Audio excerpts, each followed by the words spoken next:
कालिंदी कुंजकमले माधवेन क्रीडारता ब्रह्मानंद नमस्तुभ्यं सद्गुरुं लोकनायक। आज एक विशेष दिन, आज के स्वामी ब्रह्मानंद जी महाराजेर शुभ जन्मतिथि। ठाकुरेर मानस पुत्र बला हय, ब्रजेर राखा। কেননা শ্রীকৃষ্ণের অংশে জন্ম, ঠাকুর বলছে ব্রজের রাখা। তো ওনার জন্মটি হচ্ছে 1863 21শে জানুয়ারি। এই জানুয়ারি মাসটা ঠাকুরের অনেকগুলো সন্তানদের জন্ম হয়েছে। রাখাল মহারাজের স্বামীজির 12ই জানুয়ারি, তারপরে তুরিয়ানন্দজির 3 জানুয়ারি, তারপরে 30শে জানুয়ারি হচ্ছে ত্রিগুণাতীতানন্দজি। মানে এই জানুয়ারি মাসটা ঠাকুরের সন্তানদের শুভ জন্ম ইয়েটা হয়েছে। তো আমরা আজকে স্বামী ব্রহ্মানন্দজির একটু জীবন কথা আলোচনা করব। তো ওনার 1863 খ্রিস্টাব্দের 21শে জানুয়ারি জন্ম। পূর্ব নাম ছিল রাখালচন্দ্র ঘোষ, পিতা আনন্দমোহন ঘোষ, জমিদার বাড়ির ছেলে। 5 বছর বয়সেই কৈলাস কামিনীর দেহত্যাগ হয়। তার মা 5 বছর যখন বয়স রাখাল মহারাজের, তখন তার মায়ের দেহত্যাগ হয়। তখন ওনার পিতা দ্বিতীয়বার বিবাহ করেন হেমাঙ্গিনী। হেমাঙ্গিনী তাকে মানুষ করেছেন এবং ব্রহ্মানন্দজি রাজা মহারাজ ওনাকে খুব শ্রদ্ধাও করতেন আর উনিও খুব স্নেহ করতেন। তারপরে উপযুক্ত বয়সে বিদ্যাভ্যাসের জন্য বাড়ির নিকটে একটি বিদ্যালয় স্থাপন পূর্বক আনন্দমোহন উহাকে রাখালকে ভর্তি করিয়া দিলেন। সেখানে বালকের সৌম্য সুন্দর প্রকৃতি ও মাধুর্যময় কমল প্রকৃতিতে ছাত্র ও শিক্ষক সকলেই আকৃষ্ট হইলেন। অধ্যাপনার দিকেও তাহার সবিশেষ বুদ্ধিমত্তার পরিচয় পাওয়া গেল। রাখাল স্বভাবতই বন্ধু বৎসল ছিলেন। বিদ্যালয়ের ছাত্রলীগের শিক্ষকগণ প্রহার করিলে তিনি সমবেদনায় অভিভূত হইতেন। ইহার ফলে শিক্ষকদের অন্তরেও ক্রমে কোমলতার সঞ্চার হইল এবং তাহারা ওই গর্হিত অভ্যাস ত্যাগ করিলেন। বিদ্যালয়ের শিক্ষা ভিন্ন অন্য বিষয়ে রাখালের বেশ উৎসাহ ছিল। ক্রীড়া দিতে যেমন কেউ তার সমকক্ষ ছিল না, কুস্তিতেও তিনি কুস্তি লড়তেও পারতেন। তারপরে তিনি যখন তার 12 বছর বয়স, তিনি কলকাতাতে এলেন। কলকাতাতে এসে তিনি ওই একটি স্কুলে ভর্তি হলেন। তখন তিনি সেখানে পড়াশোনা করতে লাগলেন এবং ধীরে ধীরে তিনি বড় হতে লাগলেন। তিনি ব্রাহ্ম সমাজে মাঝে মাঝে যেতে লাগলেন। নরেন্দ্রনাথের সাথে পরিচয় হলো। এইভাবে ধীরে ধীরে ঠাকুরের সাথেও তার পরিচয় হলো। এবং মানুষ স্বাভিপ্রায় সিদ্ধির জন্য জগতে কত কিছুর জন্যই করিয়া থাকেন, অথচ বিধির বিধানে ফল অন্যরূপ হইয়া যায়। রাখালের পিতা রাখালকে বিবাহ দিবার জন্য পুত্রকে মায়ার বন্ধনে আবদ্ধ করিতে চাইলেন। কিন্তু এই বিবাহে অচিরে রাখালকে দক্ষিণেশ্বরে উপস্থিত করিল। রাখালের জ্যেষ্ঠ শালক মনমোহন পূর্ব হইতেই শ্রীরামকৃষ্ণের শ্রীচরণে আশ্রয় লইয়াছিলেন। ধর্মশিলা শ্বশ্রু মাতাও শ্রীরামকৃষ্ণের একান্ত অনুরক্তা ছিলেন।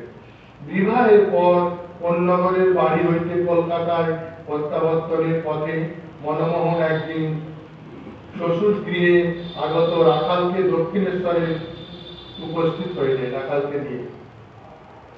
এই শুভ লগ্নের জন্য জগদম্বা পূর্ব হইতেই শ্রীরামকৃষ্ণের মন প্রস্তুত করিয়া রাখিয়াছিলেন। একদিন ঠাকুর ভাবচক্ষে দেখিলেন বটতলায় একটি বালক দাঁড়ায় আছে। মনে কেমন যেন একটা খটকা লাগিল এইরূপ দর্শন কেন হইল? ভাগ্নেয় হৃদয়কে ওই সন্দেহের কথা জানাইলে হৃদয় সল্লাসে বলিলেন, মামা তোমার ছেলে হবে তাই দেখেছ। শুদ্ধ অপাবৃদ্ধ মহাপুরুষ চমকিত হয়ে বলিলেন, সে কি রে, আমার যে মাতৃজনী, আমার আবার ছেলে হবে কি রে? এই প্রশ্নের উত্তরে হৃদয় দিতে পারেন নাই। দেখিয়াছিলেন জগদম্বা, সেই কথা আমরা প্রবন্ধের প্রারম্ভেই উল্লেখ করিয়াছি। এখানে বলা হয়েছে যে তিনি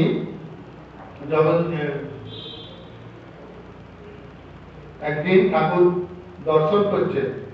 ঠাকুর দেখিলেন রাখাল আসিবার কয়েকদিন পূর্বে দেখিতেছে মা একটি বালককে সহসা আমার কোলে বসাইয়া দিয়া বলিতেছেন, এইটি তোমার পুত্র। শুনিয়া আতঙ্কে শিহরিয়া উঠিয়া বলিলাম, সে কি, আমার আবার ছেলে? তিনি তাহাকে হাসিয়া বুঝাইয়া দিলেন, সাধারণ সাংসারিক ভাবে ছেলে নয়, ত্যাগী মানুষ পুত্র। তখন আশ্বস্ত হই। ওই দর্শনের পর রাখাল আসিয়া উপস্থিত হইল এবং বুঝিলাম ওই সেই বলে বালক। সেই কথা এখানে বলছে। রাখালের আগমনের প্রাক্কালে ঠাকুর ভাবচক্রে দেখিলেন গঙ্গা পক্ষে সহসা শতদল পদ্ম বিকশিত হইয়াছে, তাহার দলে দলে অপূর্ব শোভা। চিরকিশোর রাখাল রাজ শ্রীকৃষ্ণের করধারণ করিয়া অপর একটি অন্যরূপ বালক নুপুর পায়ে শতদলের উপর নৃত্য করিতেছে। নৃত্যের অপূর্ব ছন্দে মাধুর্য সিন্ধু উথলিয়া উঠিতেছে। দেখিতে দেখিতে শ্রীরামকৃষ্ণ আত্মহারা হইলেন। ঠিক সেই মুহূর্তে সম্মুখে আবির্ভূত হইলেন রাখাল চন্দ্র। শ্রীরামকৃষ্ণ সবিস্ময়ে দেখিলেন, এই তো তাহার পূর্বদৃষ্ট বটতলায় দণ্ডায়মান বালক, জগদম্বার প্রদর্শিত মানস পুত্র। কমলতলে নিত্যপরায়ণ ব্রজকিশোর শ্রীকৃষ্ণ সখা। তিনি সব দেখিলেন, সব বুঝিলেন, কিন্তু সব প্রতিষ্ঠ মহামানব বাহিরে কোনো আবেগ উচ্ছ্বাস প্রকাশ করিলেন না। গম্ভীর ভাবে এক দৃষ্টে রাখালকে নিরীক্ষণ করিয়া সঙ্গী মনমোহনকে বললেন, সুন্দর আধার। অতঃপর অতি পরিচিতের নয় তাহার সহিত স্নেহ সম্ভাষণ আরম্ভ করিলেন। তখন তিনি জিজ্ঞেস করলেন, তোমার কি নাম? তিনি বললেন, শ্রী রাখাল চন্দ্র ঘোষ। রাখাল শব্দ শ্রবণে ভাবাবিষ্ট ঠাকুর গদগদ কণ্ঠে উচ্চারিত হল, সেই নাম রাখাল, বোঝে রাখাল। পরে কিঞ্চিত প্রকৃতিস্থ হইয়া সাদরে বলিলেন, আবার এসো।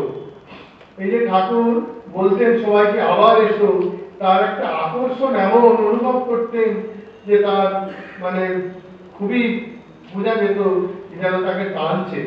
এদিকে প্রথম দর্শনেই রাখালের অন্তরে বিদ্যুৎ চমকের মতো কি এক উচ্ছ্বাস খেলিয়া গেল।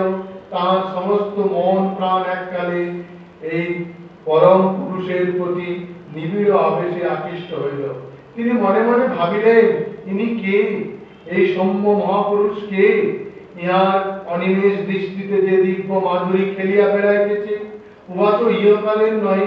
ইহার ওই মানস চক্ষে নিশ্চয় সেই নিত্য সত্য বস্তু সদা বিদ্যমান। পথে যাইতে যাইতে রাখালের কর্ণে সেই কোমল বাণী প্রহরিত হইতে লাগিল, আবার এসো।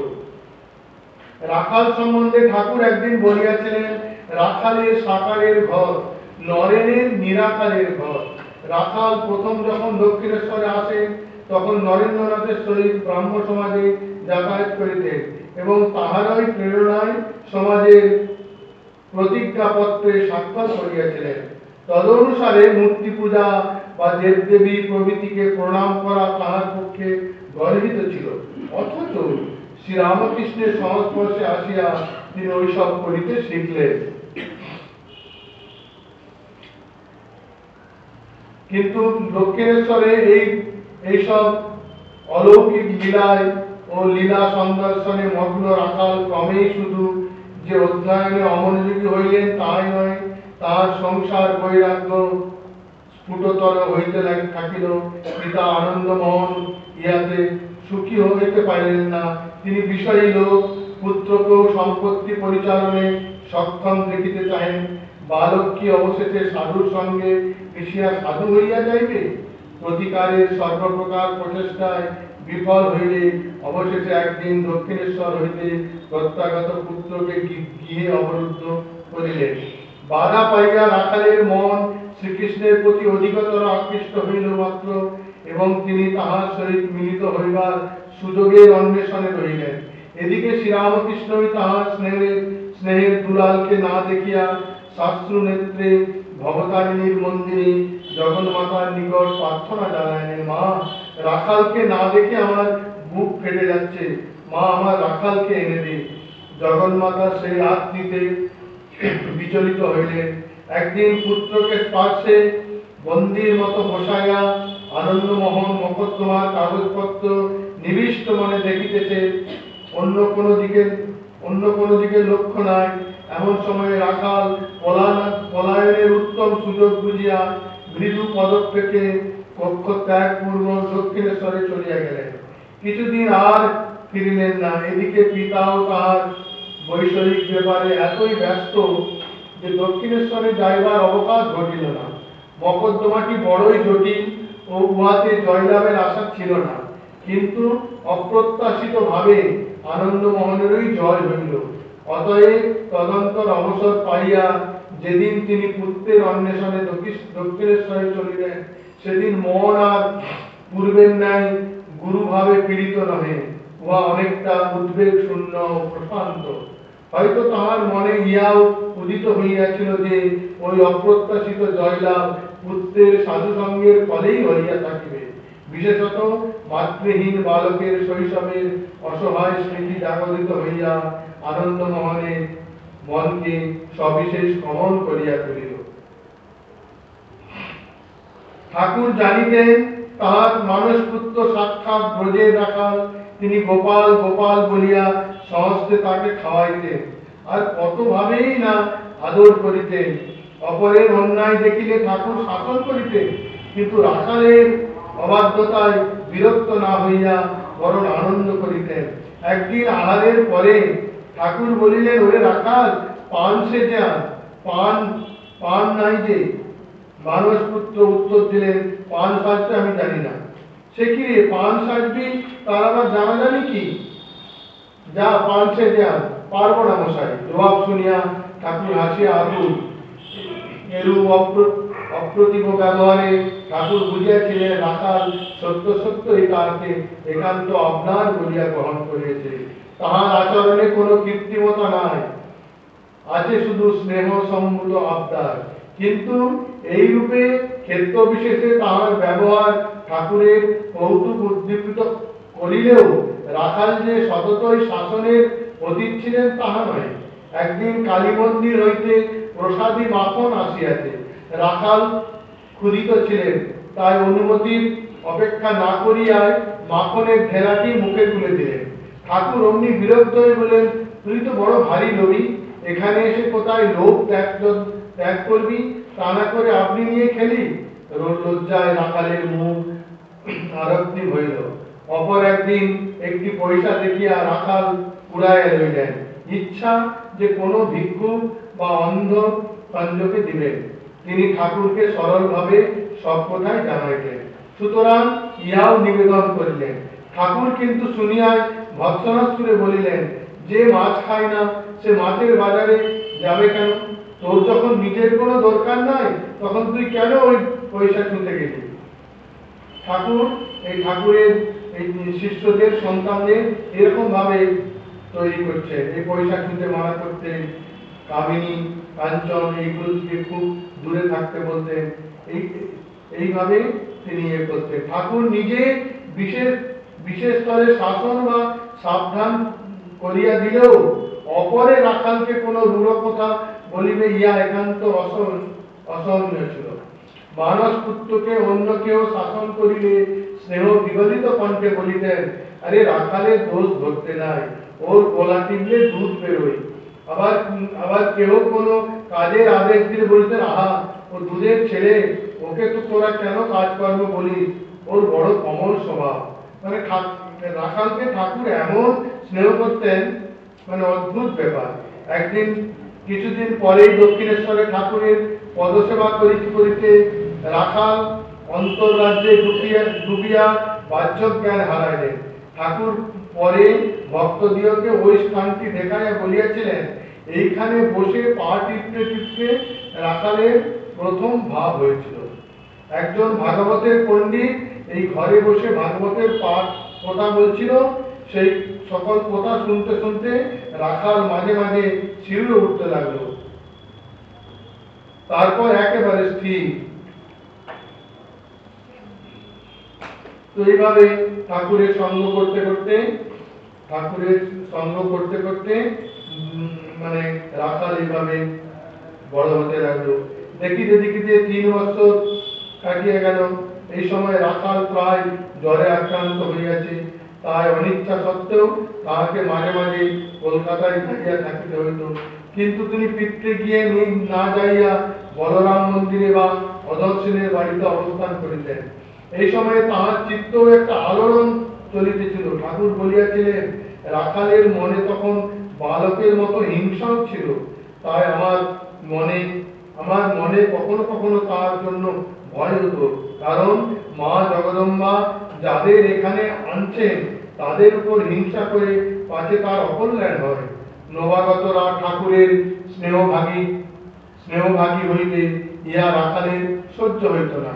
এই অবস্থা যখন চলিতেছে তখন শ্রীরামকৃষ্ণ একদা ভাব চক্ষে দেখিলেন, মা যেন রাখালকে সরাইয়া দিতেছে। অমনি সচকিতে মাকে ব্যাকুল প্রার্থনা জানাইলেন, মা ওকে হৃদয়ের মতো সরাসনি। মা ও ছেলে মানুষ বোঝে না, তাই কখনো কখনো অভিমান করে। যদি তোর কাজের জন্য ওকে এখান থেকে কিছুক্ষণের জন্য সরিয়ে দিস, তাহলে ভালো জায়গায় মনের আনন্দে ওকে রাখিস। যা হোক, রাখাল কলকাতায় ভক্তগৃহে কিছুদিন আনন্দেই কাটাইলেন, কিন্তু সর্বপ্রকার যত্ন সত্ত্বেই শরীর সুস্থ হইল না। ঠিক সেই সময় বলরাম বাবু বৃন্দাবনে যাইতেছিলেন। তিনি রাখালকে সঙ্গে লইয়া যাইতে চাইলে ঠাকুর সর্বান্তঃকরণে অনুমোদন করিলেন। তদনুসারে 1884 খ্রিস্টাব্দের সেপ্টেম্বর মাসের প্রারম্ভে রাখাল ব্রজধামে উপস্থিত হইলেন। সৌন্দর্য নিলয় ও ভাব গম্ভীর ব্রজধামে রাখাল বিশেষ আনন্দ অনুভব করিলেন। সেই শ্রীকৃষ্ণের লীলাভূমি বৃন্দাবন, আর এই সেই যমুনা পুলিনে। এখানে কুঞ্জে কুঞ্জে ময়ূর ময়ূরী নৃত্য করিয়া বেড়াইতেছে। এই স্বভাব সুন্দর ধামে রাখালের মনের ন্যায় শরীরও প্রথম কিছুদিন বেশ ভালোই ছিল, কিন্তু কিয়ৎকাল পরে আবার জ্বর হইল। সংবাদ পাইয়া উৎফুল্ল মনে শ্রীরামকৃষ্ণ বলিলেন, রাখাল সত্য সত্যই বোঝে রাখাল, যে যেখান থেকে এসে শরীর ধারণ করে সেখানে গেলে তার প্রায় শরীর থাকে না। তাই আকুল কণ্ঠে মাকে জানাইলেন, মা কি হবে, তাকে ভালো করে দে, সে যে ঘর বাড়ি ছেড়ে আমার উপর নির্ভর করে এসেছে। এইভাবে ধীরে ধীরে ঠাকুরের লীলা অবসান হলো। তারপরে এই রাখাল মহারাজ তপস্যায় বেরিয়ে পড়লেন। বিশেষ করে বৃন্দাবনে, ঋষিকেশে, উত্তর কাশীতে বিভিন্ন জায়গায় তিনি তপস্যায় মগ্ন হয়ে গেলেন। বিশেষ করে বৃন্দাবনে তিনি বহুত দিন তপস্যা করেছেন। বৃন্দাবনে বিশেষ করে বর্ষানা রাধা রানীর যেখানে বাসস্থান, ওইখানে তিনি বহুদিন এত কঠোর তপস্যা, কোনোদিন রুটি জুটেছে, কোনোদিন জুটেছে, একদিন ভিক্ষায় বেরিয়েছেন, কিচ্ছু জুটেনি। তখন মানে ঠাকুরের উপর অভিমান করে উনি একদম অজগর বৃত্তি করলেন। অজগর বৃত্তি মানে অজগর সাপ যখন বৃদ্ধ হয়ে যায় তখন আর লড়তে চড়তে পারে না, তখন ওই সামনে যা আসে নিঃশেষের টানে ওইটি খাবার খায়। তো ওইটাকে বলে অজগর বৃত্তি। সাধুরা কেউ কেউ করে যে কারো কাছে চাইবো না, ভগবানের উপর নির্ভর করে বসে সাধন ভজন করবো, ভগবানকে ডাকবো, ভগবান যদি জুটায় তো খাবো। তো এইরকম একটা সংকল্প রাজা মহারাজ নিলেন। রাজা মহারাজ এরকম সংকল্প নেওয়ার কিছু মানে পরেই ধীরে ধীরে দেখা গেল কোথা থেকে যেন তারা খাবার দিয়ে যায়, এবং ওইখানে তার মানে এত অপূর্ব অপূর্ব দর্শন হতে লাগলো। একবার তুরিয়ানন্দজি আর উনি ওই বর্ষানাতে আছেন, বৃন্দাবনে সাধন ভজন করছেন। তুরীয়ানন্দজি একদিন গভীর রাত্রে ঘুমিয়ে পড়েছেন, আর এদিকে রাজা মহারাজ জপ ধ্যান করছেন। তুরীয়ানন্দজিকে কে যেন তাকে ঠেলে উঠিয়ে দিয়েছে। তো তুরীয়ানন্দজি ভাবছেন হয়তো রাজা মহারাজ তাকে ডেকে তুলে দিয়েছে, দুজনে আলাদা আলাদা ঘরে ছিলেন। তারপরে সকালবেলা রাজা মহারাজকে জিজ্ঞাসা করছে যে আপনি আপনি আপনি আমাকে, তুমি বলতেন, তুমি আমাকে আজ ভাগ্যে তুলে দিলে, না হলে আমি তো ঘুমিয়ে পড়তাম। তখন রাজা বলছে আমি তো তুলিনি। তাহলে কে তুললো? তখন এদিক ওদিক দেখতে দেখতে বলছে ওই দেখো ওই সূক্ষ্ম দেহে একজন দেহাত্মা বসে আছে, এরা হচ্ছে, এরা সব পুণ্যাত্মা, এখানে এরা বহুদিন তপস্যা করে এদের শরীর চলে গেছে, এদের বাসনা হচ্ছে মানে মানুষের এই সাধু সন্তের সেবা করা। ওই দেখো বসে আছে সূক্ষ্ম দেহে, এরা সব এই সাধু সন্তের মানে কোনো বিঘ্ন করে না। তো এই সূক্ষ্ম থেকে দেহে সব সূক্ষ্ম দেহীকেও দর্শন করেছিলেন। এরকম নানা ঘটনা রাজা মহারাজের জীবনে পাওয়া যায়। কঠোর তপস্যা, কঠোর তপস্যা। একবার তো এমন সাধনা যে কিছুই জুটে না, তারপরে তুরীয়ানন্দজি কোথা থেকে শুকনো রুটি এনেছেন, এনে ভিজিয়ে খাওয়াচ্ছেন। তখন তুরীয়ানন্দজি একবারে কেঁদে ফেলেছেন, বলছেন ঠাকুর একে, ঠাকুর তোমাকে কত আদর যত্ন করে খাওয়াতেন, মাখন টাখন, আর তোমাকে শুকনো রুটি খাওয়াচ্ছি, এগুলো একদম কেঁদে ফেলেছিলেন।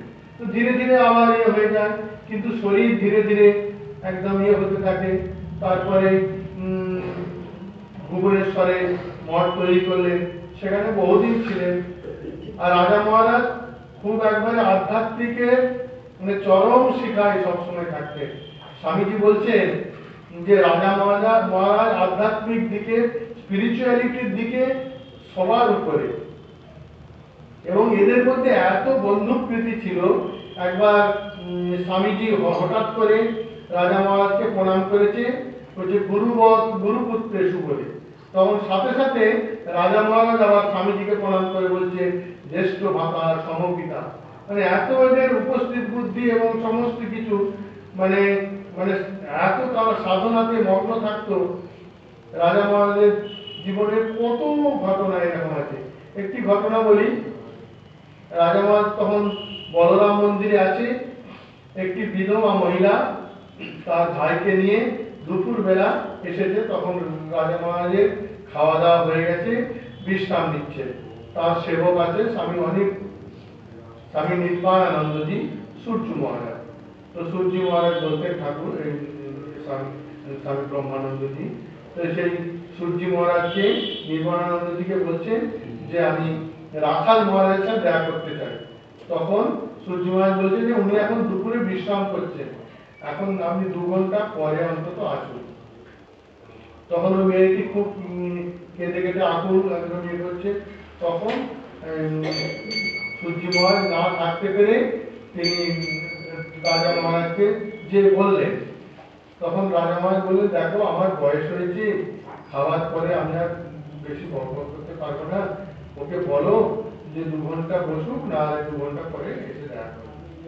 তো এসে বলতে তিনি আবার অনুনয় একবারে মানে কেঁদে একবারে ভাসিয়ে দিচ্ছে। তো সেই কথা আবার সূর্য মহারাজ এসে রাজা মহারাজকে বললেন।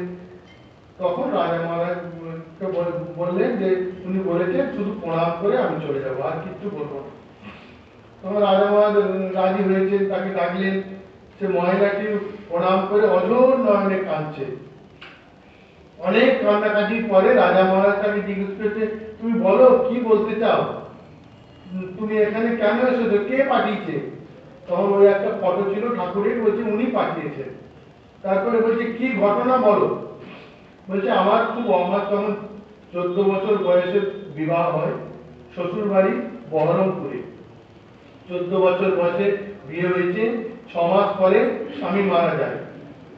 তখন আমি ভগবানের কাছে আকুল কেঁদে কেঁদে প্রার্থনা করতাম যে ঠাকুর আমি সারা জীবনটা কি করে কাটাবো, মানে অঝোর নয়নে কাঁদতাম।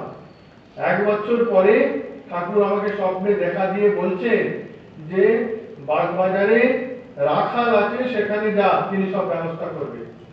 তো উনি শ্বশুর বাড়ির লোককে কাউকে বলেননি। ওনার মা থাকেন টালিগঞ্জে, মায়ের কাছে এসছেন। মা ঠাকুর, মা স্বামীজির কথা জানতেন। তিনি ওই বাগবাজারে শরৎ মহারাজের কাছে এসছেন। শরৎ মহারাজকে সব বলতে শরৎ মহারাজ বলছেন, যাও তুমি নিয়ে যাও। তারপরে নিয়ে গেলেন। ওই হলো 2 ঘন্টা ধরে তার তিনি কথা বললেন। তারপরে তার দীক্ষা হলো। এবং তখন রাজা মহারাজ বলছে, আরে সকাল থেকে খাইনি, ওকে কিছু খাওয়ার ব্যবস্থা করো। তো এরকম ঘটনা রাজা মহারাজের জীবনে মানে এত, এবং কাউকে ঝট করে উনি দীক্ষাও দিতেন না। কেউ হয়তো দীক্ষার জন্য এলে তাকে বলতেন, এই 1 বছর তুমি এই মন্ত্রটা জপ করো। হয়তো একটা ঠাকুর বললেন শ্রীরামকৃষ্ণ শ্রীরামকৃষ্ণ, এটা জপ করো, তারপরে আসে। ঝট করে দীক্ষা উনি দিতেন না। খুব সেই রকম আধার না হলে তিনি দীক্ষা দিতেনই না। তো এইরকম ছিলেন তিনি মহাপুরুষ। তার মানে ইয়ের কথা বলে শেষ করা যাবে না। শ্রীরামকৃষ্ণের মানস পুত্র, তিনি যখন তার শরীর যাচ্ছে, আমাদের আবার একটা রামনাম হবে, সেই এত বড় জীবনী করা মুশকিল হবে। তো একটু আমি ওই শেষের দিকে একটু পড়ে দিচ্ছি। ক্রমে 25শে চৈত্র 8 এপ্রিল শনিবার আসিল। সেই দিন রাত্রি 9টার সময় সাধু ব্রহ্মচারী ভক্তদিগকে নিকটে ডাকিয়া মহারাজ একে একে সকলকে সস্নেহে আশীর্বাদ করিয়া বলিলেন, ভয় পেও না, ব্রহ্ম সত্য, জগৎ মিথ্যা। আর উপস্থিত ও অনুপস্থিত সকল সন্তানের কথা চিন্তা করিয়া তাহাদের কল্যাণ কামনায় বলিলেন, বাবারা, যে যেখানে আছো, তোমাদের সকলের কল্যাণ হোক। সকলের নিকট বিদায় গ্রহণ করিয়া তিনি কিয়ৎক্ষণ নীরব রহিলেন। ধ্যান নিমগ্ন মহাপুরুষ যেন ক্রমশ অতীন্দ্রিয় রাজ্যের গভীরতর প্রদেশে প্রবেশ করিতে লাগিলেন। অকস্মাৎ সেই নিবিড় স্নিগ্ধতা ভগ্ন করিয়া তাহার সগ্রাহ সস্মিত বাণী উঠিল, ওই যে পূর্ণচন্দ্র, এই যে পূর্ণচন্দ্র রামকৃষ্ণ, রামকৃষ্ণের কৃষ্ণটি চায়। তিনি কৃষ্ণের সখা, তো সেই দিন বলছে রামকৃষ্ণের রামটি চায় না, রামকৃষ্ণের কৃষ্ণটি চায়। আমি ব্রজের রাখাল, দে দে আমায় নুপুর পরিয়ে দে। আমি কৃষ্ণের হাত ধরে নাচবো, ঝুমঝুম ঝুমঝুম করে নাচবো। ওই দেখ কৃষ্ণ এসেছে, কৃষ্ণ কৃষ্ণ, তোরা দেখতে পাচ্ছিস নে? ওরে তোদের চোখ নাই, আহা কি সুন্দর তার আমার কৃষ্ণ, কমলে কৃষ্ণ, ব্রজের কৃষ্ণ, এই কষ্টের কৃষ্ণ নয়। এবার খেলা শেষ হলো। দেখ দেখ একটি কচি ছেলে আমার গায়ে হাত বুলোচ্ছে আর বলছে, আয় চলে আয়। মহারাজ নীরব হইলেন। এইভাবে রবিবারও কাটিয়া গেল। তারপর 10 এপ্রিল 27 চৈত্র সোমবার রাত্রি 8:45 শ্রীরামকৃষ্ণের মানসপুত্র রাখাল নিত্য লীলায় প্রবেশ করিলেন। মঙ্গলবারে সেই পূত দেহ বেলুর মঠে আনিত ও পুষ্পচন্দন ধূপ অগুরু প্রভৃতি সহিত পবিত্র মহাপ্লুতে আহুত হইল।